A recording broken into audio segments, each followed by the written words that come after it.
Let's take a look at something. I like to make things really simple because life is complicated enough as it is, right?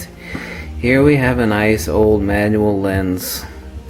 Simplicity is divinity. You got a helical barrel with a little bit of grease in it. Okay, you got 5 glass elements inside here, and you have 9 screws holding it together, not counting the 2 screws holding the irrelevant rabbit ears on.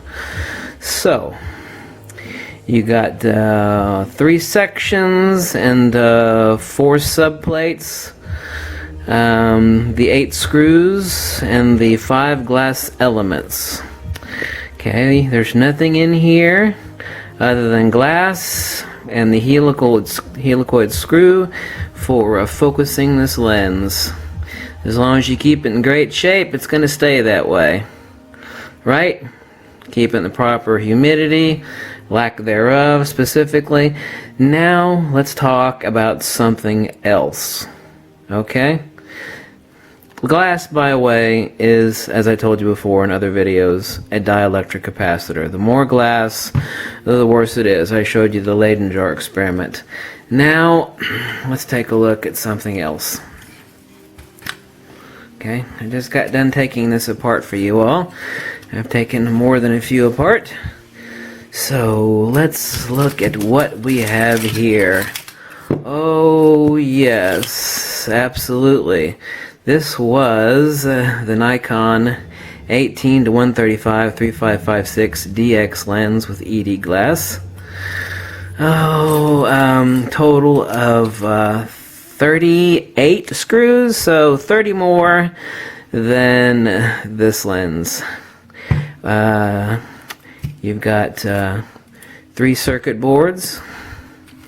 You got 3 flexi-feed cables, which can become damaged. You got 4 wires total, make that 5, excuse me, 5 wires total. You have a drive mechanism that is somewhat prone to failure. You got a whole lot of plastic, quite a lot of plastic. And what's more interesting, if this had vibration reduction, it'd have a whole lot more parts in it. So, simplicity, complexity, simplicity, complexity. Take care of it, it will last a lifetime. Take care of this, it will still take a poop on itself. Now, do I have plenty of lenses like this of various higher grade varieties? Well, of course I do. The point is, I talk about your portfolio and diversifying your portfolio so that you're spread out. In case of an issue, well, you need to diversify your lenses. I mean, ultimately, you should really have half of your lenses to be simplex primes. You know, if you got a problem with manly mode versus pussy mode on your camera, it's something you should get over because it's going to make you a better photographer. Now, are you going to want to be manually focusing action shots? Well, of course not. I mean, that's what these lenses are for. They have their place. I love them. I've got a ton of them. But they are inherent self-destroyers. Okay, kind of like the half-life of uranium, except a whole lot less. So, you know, here's one of the little flexible circuit board feeds that I ripped out in taking this lens apart. Here's the front element, by the way, which I've got a few of these. They make great little magnifiers, especially if you want to do pixel peeping. So what's my point? I think you see my point. I like keeping things simple. And if this had vibration reduction, oh my god, it'd be more complex. Oh my god. You think this is complex? They get much worse than this. A lot worse, actually. This is one of the simple lenses. You see what we're talking about here? This is all one lens, folks.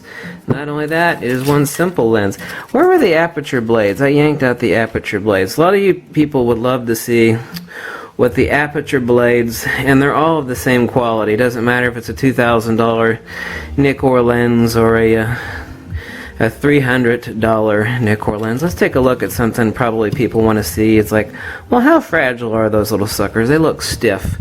Well, here's the aperture blades of the lens. You see them there? Now let's take a little bit closer look at one.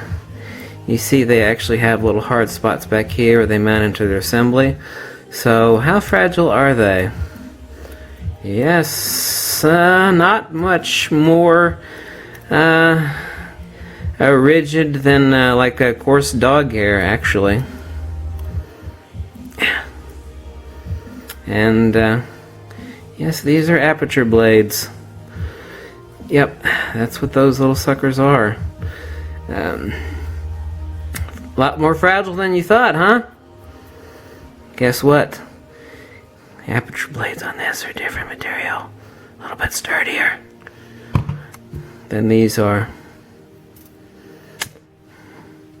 I've seen some tree leaves that had more rigidity to them than current day aperture blades. So I think you got my point on this. I know a lot of you pissed and moan. You've already said yourself. You already said what you're gonna say. You're just repeating yourself. All right, I'm repeating myself. So anyway, do you understand what multiple failure point potential is? FPP. This is kind of it, and this is one of the simple ones. This is one of the simple lenses. This is it. This is a two-element section. This is the front element, and the aperture blades are right there. And here's the rear element of the lens. I've kind of screwed it up now where it doesn't want to. There we go. You can see the action right there. Well, part of it anyway. So I think I made my point, and wanted to show you what's inside of a simplex current Nikon. It's a Canon too. I mean, the Canons are just as complex inside and the exact same quality of construction. So thanks for watching, and I hope I showed you something that you haven't seen before. Catch you later. I've only had 3 hours of sleep in the past 2 days. If I sound out of it, I am, but it's certainly not due to drinking or anything because I don't drink. Catch you later.